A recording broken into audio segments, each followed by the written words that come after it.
Hey guys, my name is Rob and welcome to another rapid fire marketing and advertising video. I hope you've been enjoying my channel so far.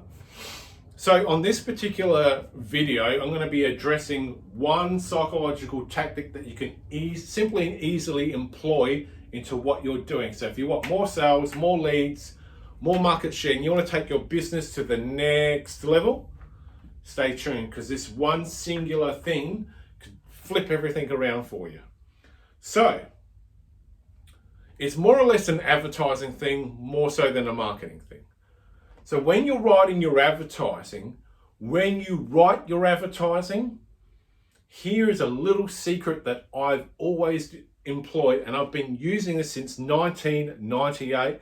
And back when I was writing hundreds of real estate ads, this was the number one thing that got me the most amount of people to my open inspections.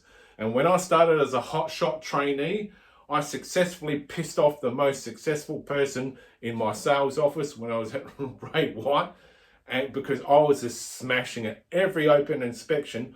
Back then, I should say about 99, 2000, which was when I was at Ray White, I think, give or take a year, either way. Anyway, at that point in time, there wasn't a lot of social media. There was none, I don't think.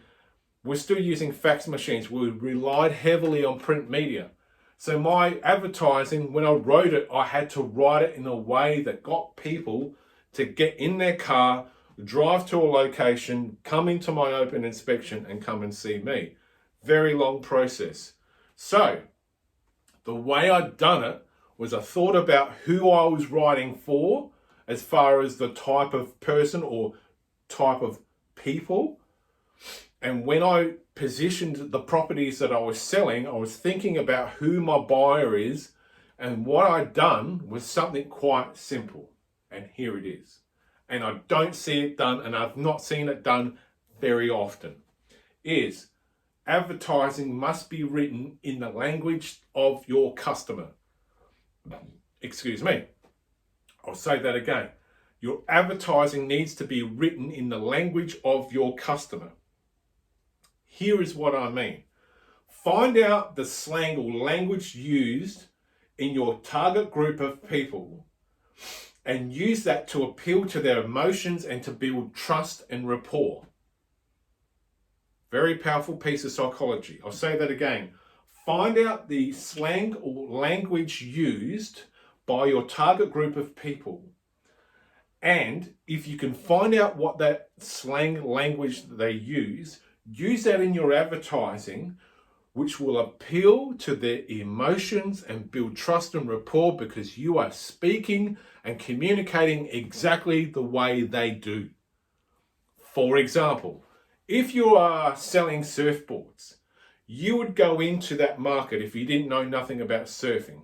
And you would go into surf shops and you would listen to how other people, in particular the staff, you would listen to how they are talking to each other. Surfers, typically like any other group of people, have their own slang, language equus, or plebeian English, for those of you who are trained college or university. Every group of person, car people, golf people, people who do bowling, people who play a particular sport like cricket, softball, netball, there's always a little language equus attached to that, a little bit of slang that is particular to that group of people. If you use slang language in your advertising, you will blow away everyone else, because you're speaking the same language as your target market. It'll build trust and rapport. Not only does it build trust and rapport, it'll feel like someone cares about them. It'll feel like, hey, that's someone I can identify with. Trust and rapport. Bringing your target market, instead of when you write your advertising, most people's advertising is way out here sort of thing. If you can speak their language, you can draw them in closer, built by building trust and rapport. Very powerful form of psychology. Find out the slang language used by your target group of people, and it will appeal to their emotions and help build trust and rapport, making it easier to make a sale. So learn how your target market, learn how they speak. So if it's surfers, if it's golfers, if it's netballers, find out how they speak. Use some of that slang in your advertising, and you should also use short words, small sentences, simple English. There we go. My little bit of rapid fire marketing advertising. My name is Rob. I will see you on the next video.